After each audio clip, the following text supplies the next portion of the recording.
Ok.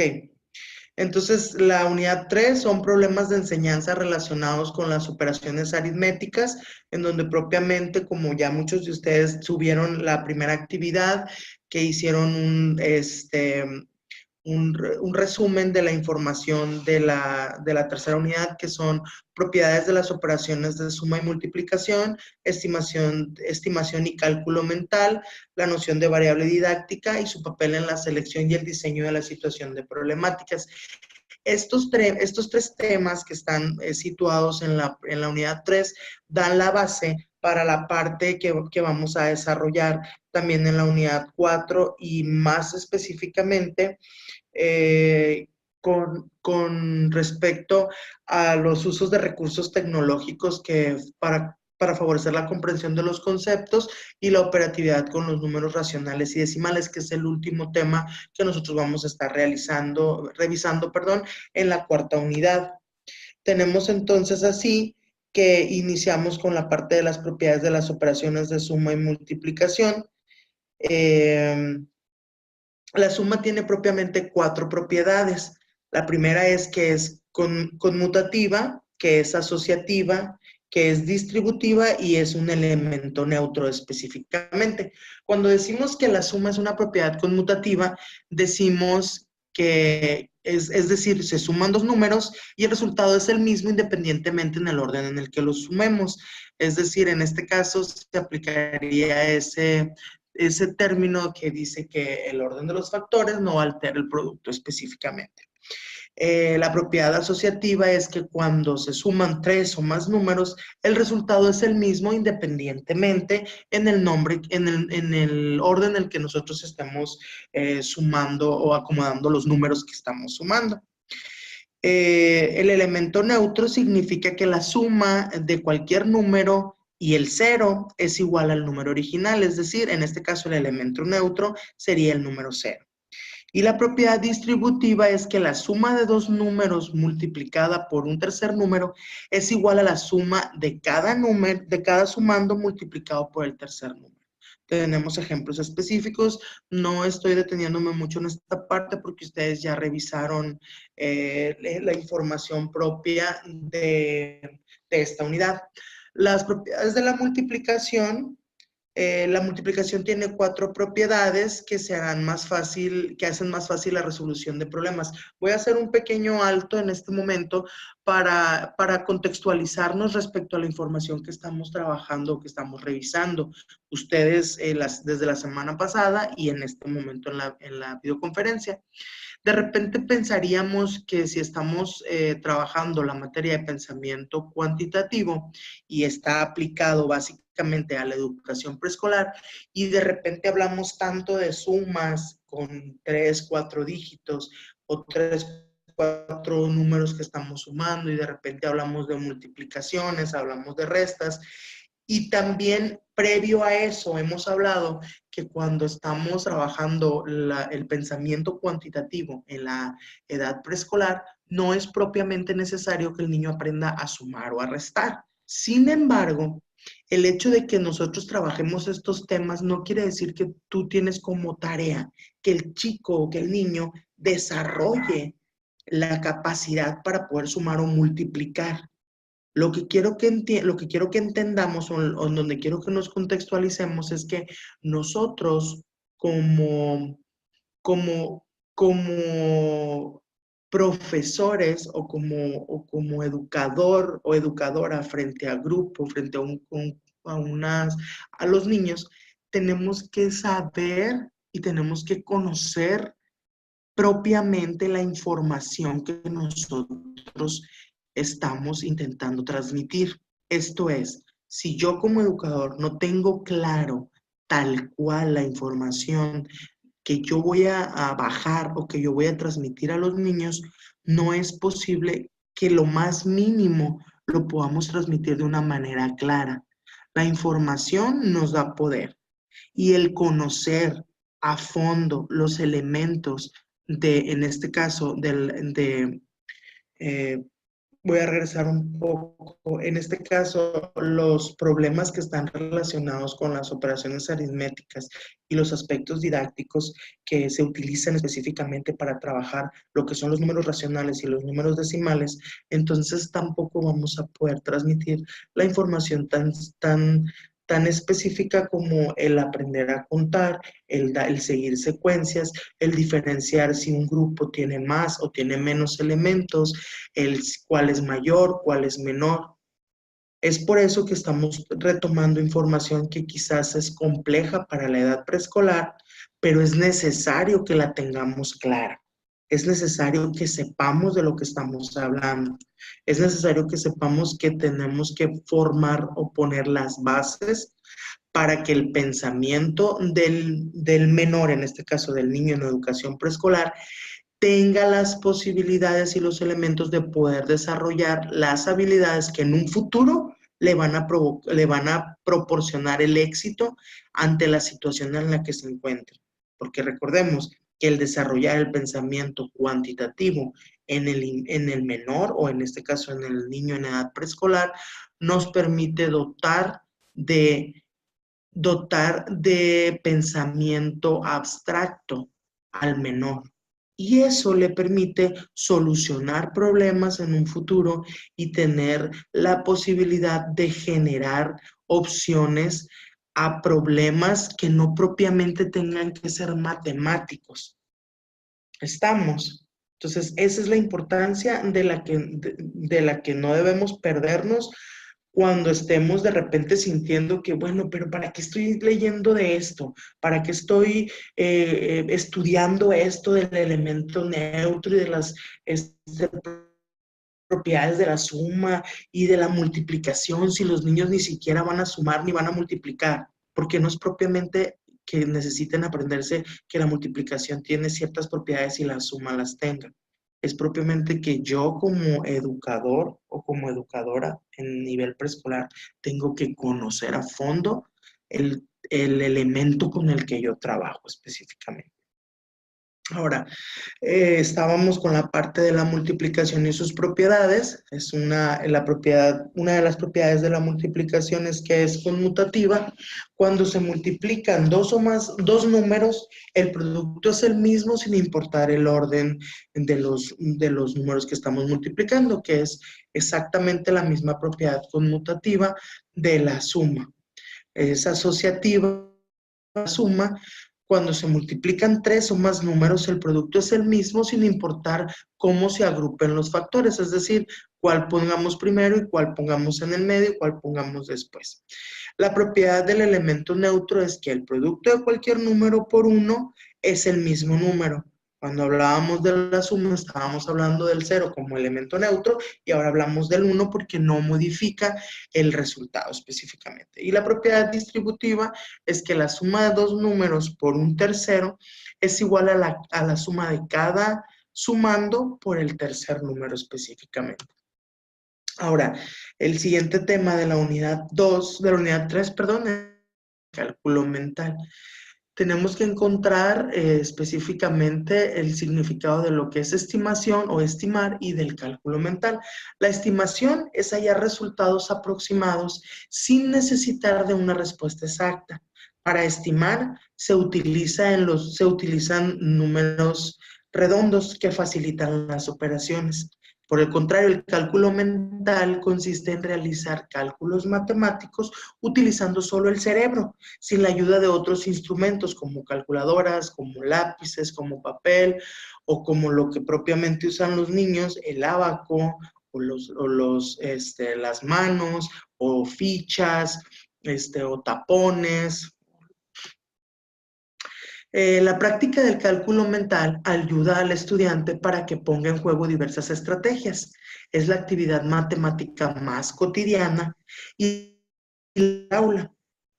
Entre sus beneficios se encuentra el desarrollo del sentido numérico y de las habilidades intelectuales como la atención y la concentración, además del gusto por las matemáticas. Esta es la parte de la que les hablaba hace un momento, en donde quizás el comprender que existe el proceso de estimación y existe el proceso del cálculo mental dentro de la enseñanza de las matemáticas es para que comprendamos que en ocasiones el enseñar matemáticas no es propiamente o únicamente el enseñar a sumar, a restar, a utilizar, a realizar ecuaciones, sino que es desarrollar cierta habilidad mental para que después podamos aplicarlo en nuestra vida cotidiana.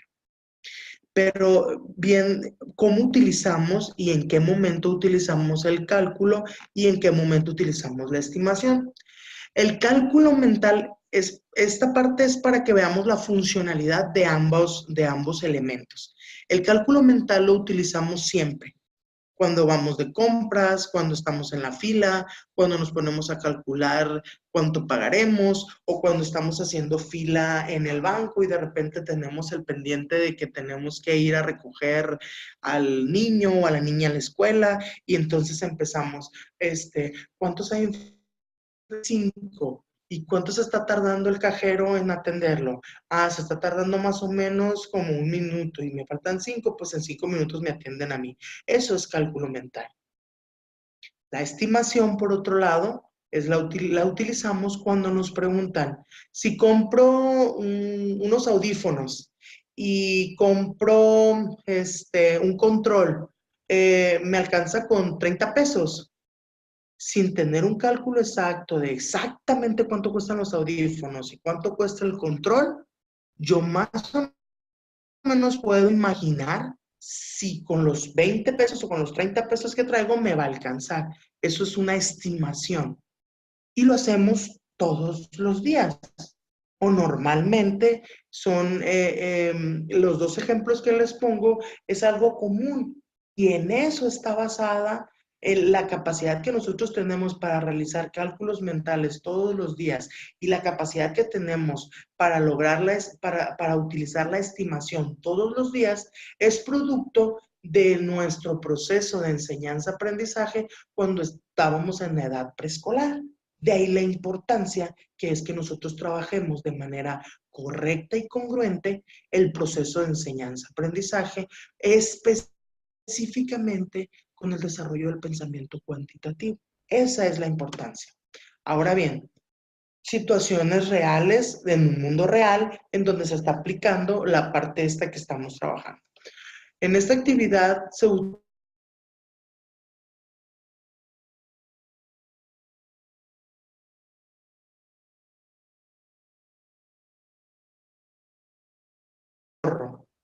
ahí está, ¿no? Los tenis cuestan 322, el gorro 185, la chamarra 966, el talón 458, las botas 283 pesos y los guantes 135.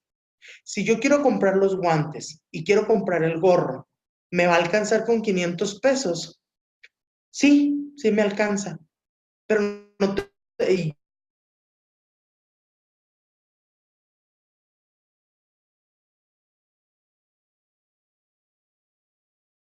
feria, el otro cuesta 100 y feria y tengo 500, pues sí, sí me alcanza. Eso es específicamente estimación.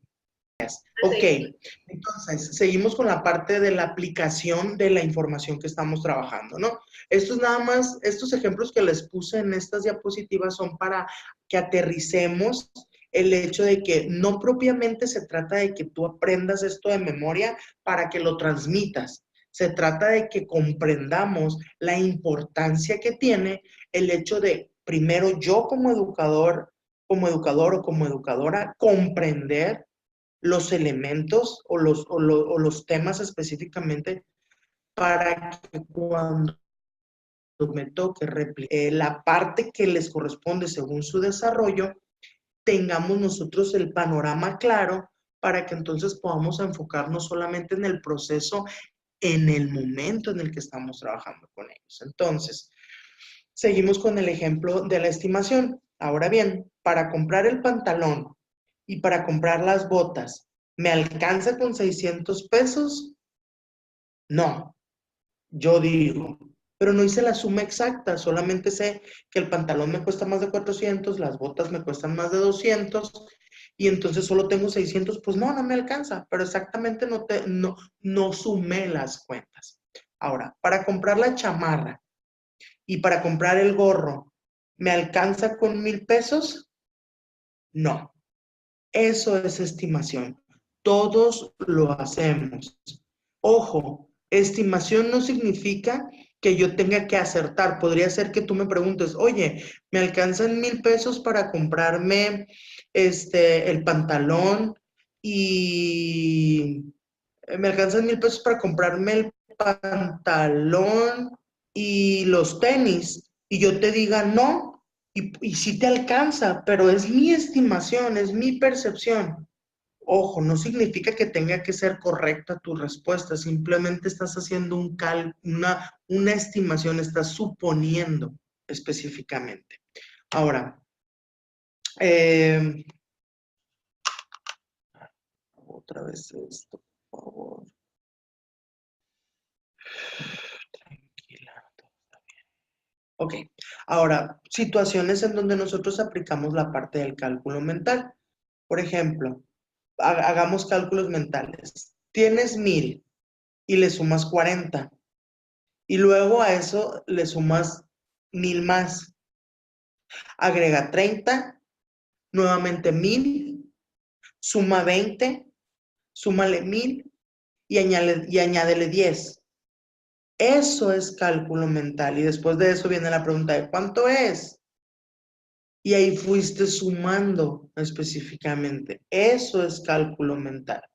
No es lo mismo que estimación, porque aquí te voy diciendo exactamente la cantidad y la vamos sumando. Eso es cálculo mental. Pasando al siguiente tema es la noción de la variable didáctica y su papel en la selección y el diseño de situaciones problemáticas. Para empezar, vamos a desmenuzar. ¿Qué es una variable didáctica?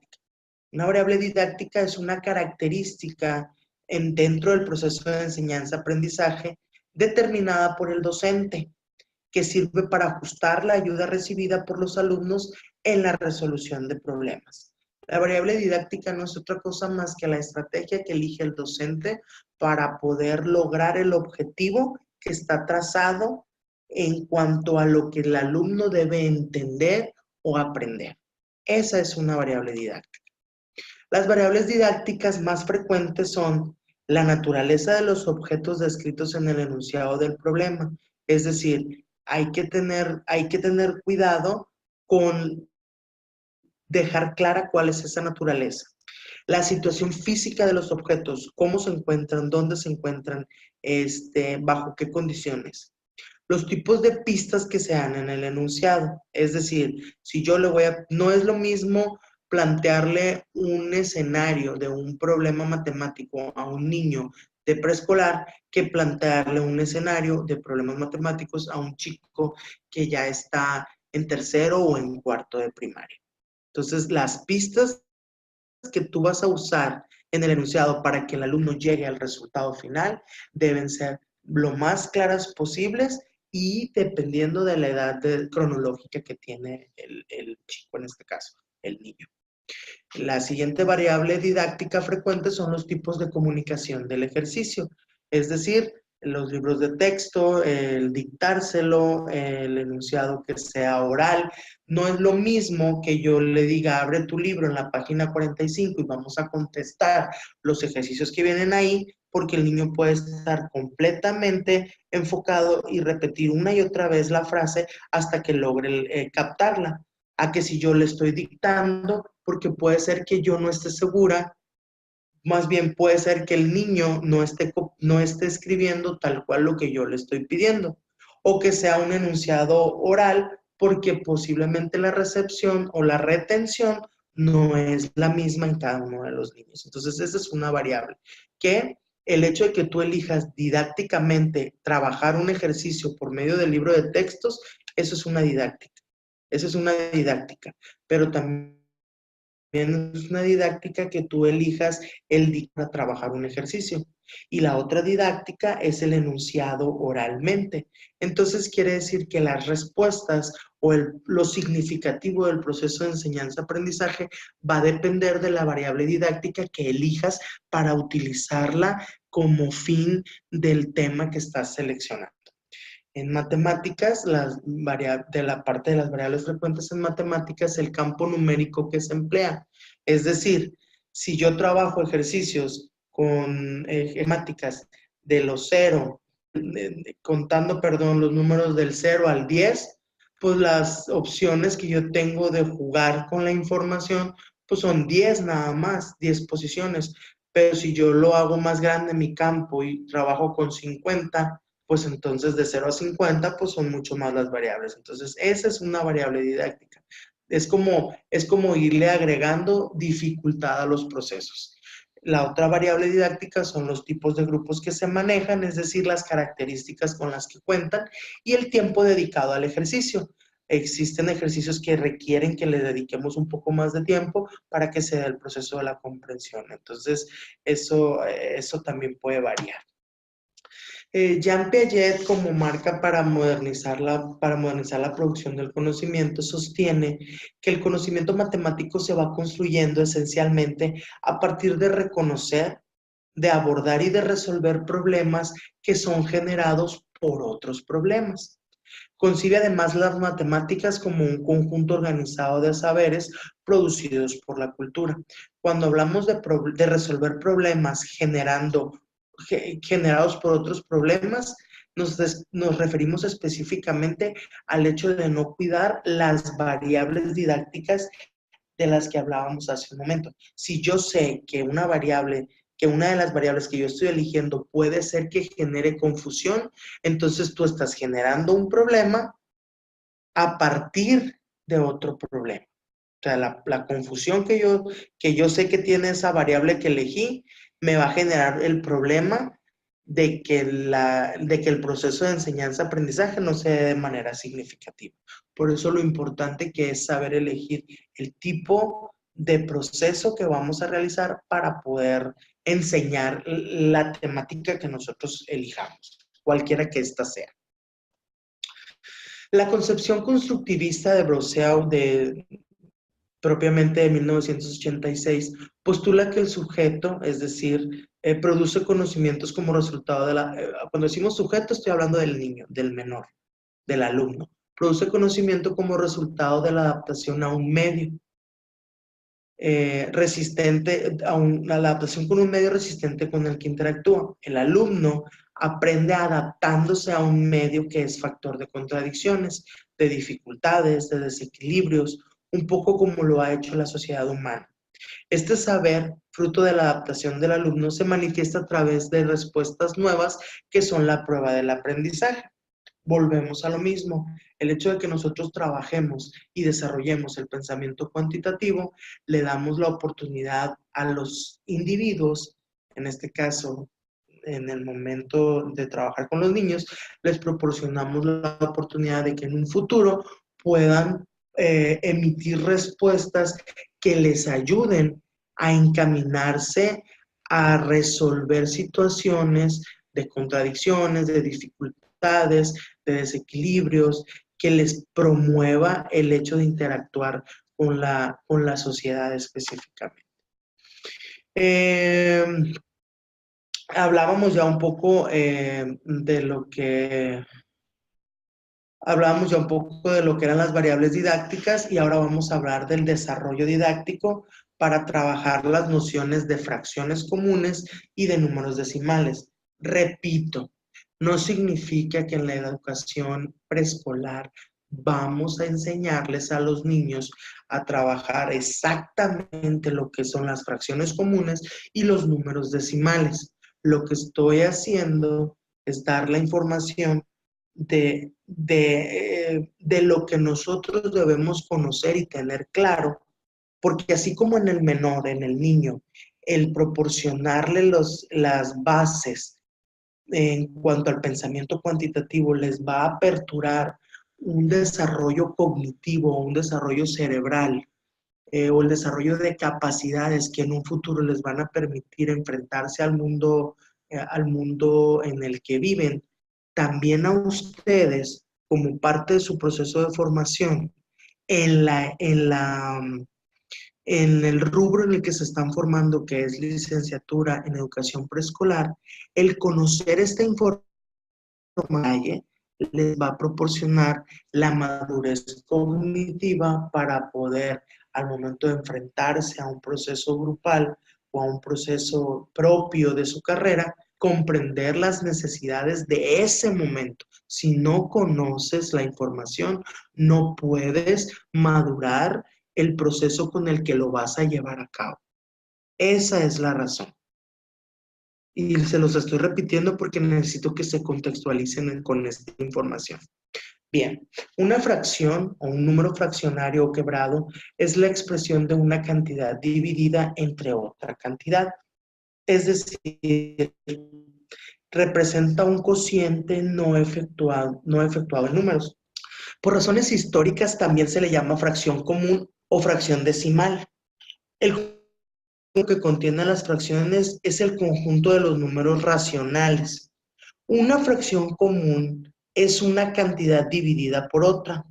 Es importante recordar que cualquier número que se pueda escribir, o sea, 1 sobre 2 o A sobre B o B sobre A, se llama número racional. Las fracciones comunes representan una división y también parte de un entero. Una fracción la podemos representar de la manera siguiente, es decir, utilizamos un numerador y utilizamos un denominador. Todos sabemos que el numerador es es el número de partes que se consideran y el denominador es las partes iguales en las que se divide el grupo, la unidad, el conjunto o el entero. Todos sabemos que el numerador es la parte superior, es la parte de arriba y el denominador es la parte de abajo. Estamos de acuerdo en esa parte, ¿verdad? ¿Sí entendemos eso? Ok. Una fracción es una forma de escribir una división. De esta forma podemos representar la división entre dos números, como el numerador, que es el dividendo, y el denominador, que es el divisor. No es nada nuevo. Esta es información que conocemos propiamente, yo creo así al dedillo, desde como por ahí de manera consciente, yo creo que por ahí de tercero de primaria, que lo empezamos a ver desde segundo, yo creo, más o menos. Pero bueno, la fracción decimal, una fracción decimal es una fracción en la cual el denominador, o sea, el número de abajo, está proporcionado o está exponenciado de múltiplos de 10, de 100, de 1000, etc. Podemos escribir fracciones decimales con un punto decimal y sin denominador. Esto puede facilitar mucho los cálculos de operaciones como la suma y la multiplicación en fracciones. Por ejemplo, puedo poner 43 sobre 100, que es una fracción decimal y por lo tanto puede ser escrita como 0.43. Puedo poner 51 sobre 1000, que es una fracción decimal y por lo tanto puede ser escrita como 0.051. Repito, si nosotros no comprendemos esta situación de los números decimales y los fraccionales, es importante que revisemos esa información las veces que sean necesarias, porque quiere decir entonces que hay una parte que no hemos madurado es lo mismo escribir 43 sobre 100 o 43 cienavos que poner 0.43. Y si no podemos nosotros a esta altura visualizar que es lo mismo, entonces tenemos un problema con nuestro pensamiento cuantitativo. Quiere decir que originalmente, cuando teníamos la edad en donde había que desarrollar el pensamiento abstracto, que es en la edad preescolar, hubo alguna situación que no me permitió comprenderlo y desarrollarlo. ¿Okay? Las fracciones comunes y los números decimales tienen dificultades específicas al momento de realizarlos en un proceso de enseñanza-aprendizaje. Yo puse esta frase aquí que lo único que hace es recapitular y reincidir en lo que les he venido diciendo desde que empezamos esta videoconferencia. Nadie puede dar lo que no tiene. Específicamente es una frase de Michael Barber y de Mona Murcher en una publicación del 2008. El primer problema con el que se enfrentan los docentes para impartir un conocimiento es el que ellos deben comprender muy bien lo que van a enseñar. Yo no puedo enseñar un proceso X, el que sea, el primer proceso que les venga a la mente, no lo puedo enseñar, no lo puedo transmitir si no lo tengo claro yo primero. Porque entonces lo que voy a transmitir es confusión, inseguridad e indecisión. Eso es lo que estoy transmitiendo si yo no comprendo. De ahí lo importante que es que por lo menos tengamos claro cada uno de estos conceptos que existen, que están ahí, de qué constan y nada más, porque no es eso lo que les vas a enseñar. Les vas a dar los elementos para que puedan desarrollar su pensamiento cuantitativo, que eso es un desarrollo personal específicamente. Sé que seguimos con el problema de conexión, pero ni modo.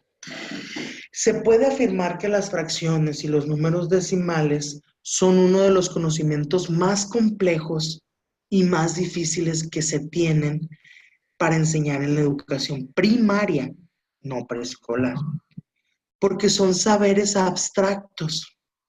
Por esta razón, es muy importante que conozcamos y que comprendamos los conceptos y cómo podemos tener o cómo podemos darles una aplicación práctica, porque cuando se enseñan estos procesos es importante que nosotros le hagamos saber al niño en educación primaria, repito, ¿para qué le va a servir el aprender esta información en su vida diaria, en su vida cotidiana? Porque esa es la única manera de que encontremos la forma de que realmente sea un aprendizaje significativo.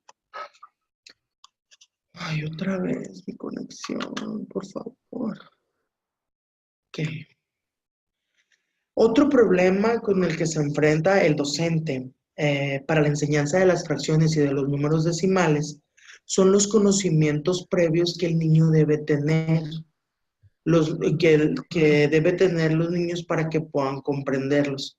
Esto va muy de la mano con la parte que les estaba yo comentando. Si nosotros, como licenciados en educación preescolar, no comprendemos que de lo que nosotros transmitamos a esa edad de preescolar va a depender la capacidad que los niños van a tener en la educación primaria para que puedan entender los procesos, entonces estamos perdidos. Porque entonces nosotros no les vamos a dar las bases o los cimientos que ellos necesitan para desarrollar el pensamiento abstracto que les pueda permitir comprender los demás procesos que se les van a ir presentando académicamente y personalmente. Ese es un conflicto muy común entre los docentes, que los niños no llevan las bases necesarias para que se puedan dar los procesos. Antes de este conocimiento o antes de que los niños sepan acerca de fracciones y de decimales, deben de saber qué son los números, qué representan los números, para qué nos sirven los números. Deben saber las 4 operaciones fundamentales que son la suma, la resta, la multiplicación y la división. Y por último, deben haber practicado muy bien el uso no solo en ejercicios, sino también en la resolución de problemas. Y eso implica la vida diaria. Esta es la parte que a nosotros nos compete.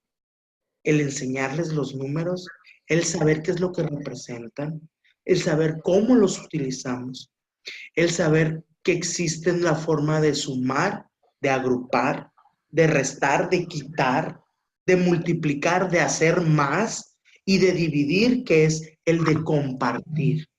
Eso es lo que a nosotros nos compete específicamente en la edad preescolar. Y eso es lo que va a dar las bases para que en primaria ellos puedan entender la diferencia entre fracciones y números decimales. Finalmente, otro problema al que se enfrenta el docente es la falta de uso de recursos didácticos. apropiados para la enseñanza de fracciones y de números decimales. El profesor necesita apoyarse para enseñar estos conocimientos con diferentes materiales que lo puedan ayudar a ejemplificar lo que representan las fracciones. Esto facilitará su labor y hará que el conocimiento sea más atractivo para los niños.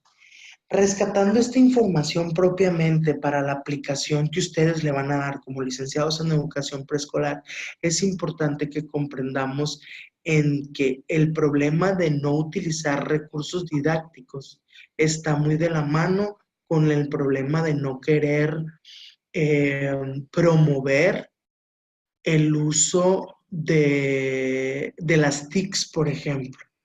El querer pensar que la tecnología está peleada con los procesos académicos. El querer pensar que solamente el pizarrón me va a dar la oportunidad de mostrarles ejemplificados ciertas situaciones. El cerrar mi mente y pensar que todo se reduce a lo que viene en un libro de metodología didáctica para cierto grado escolar. Existen mil y una formas de hacer las cosas y recordemos, si somos seres sociables por naturaleza y si nos gusta la convivencia, pues también recordemos que sería interesante el proporcionar o el promover recursos didácticos novedosos para que de entrada la atención del menor esté hacia ti. Y teniendo la atención de ellos, lo demás es tarea sencilla. Entonces, en la medida en la que nosotros nos animemos a utilizar mayores recursos didácticos, apropiados obviamente para el proceso que estamos manejando, en ese caminar vamos a lograr desarrollar la habilidad de enfocar la atención sobre los procesos, que al final eso es un elemento indispensable en cualquier individuo, de la edad que sea.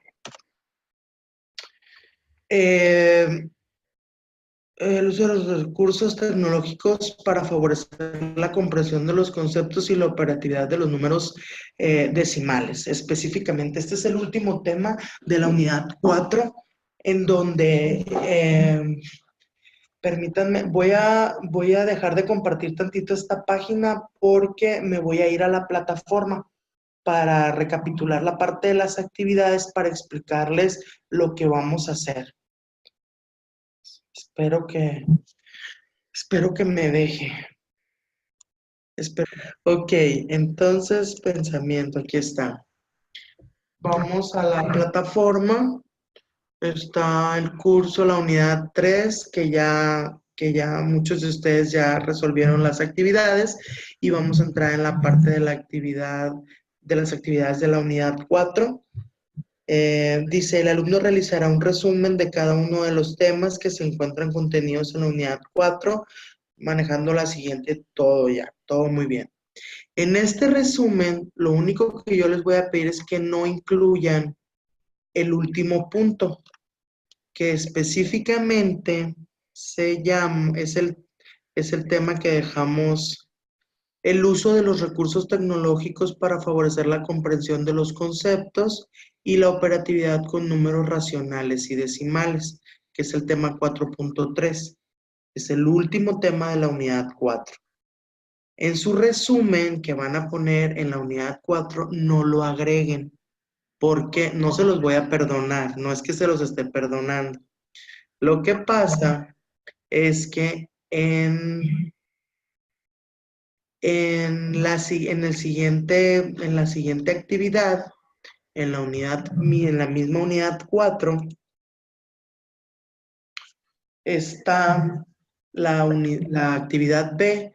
El alumno realizará una reflexión con sus respectivos ejemplos teóricos del tema, aquí está, recursos tecnológicos para favorecer la comprensión y la operatividad con números racionales y decimales. Este es el tema 4.3.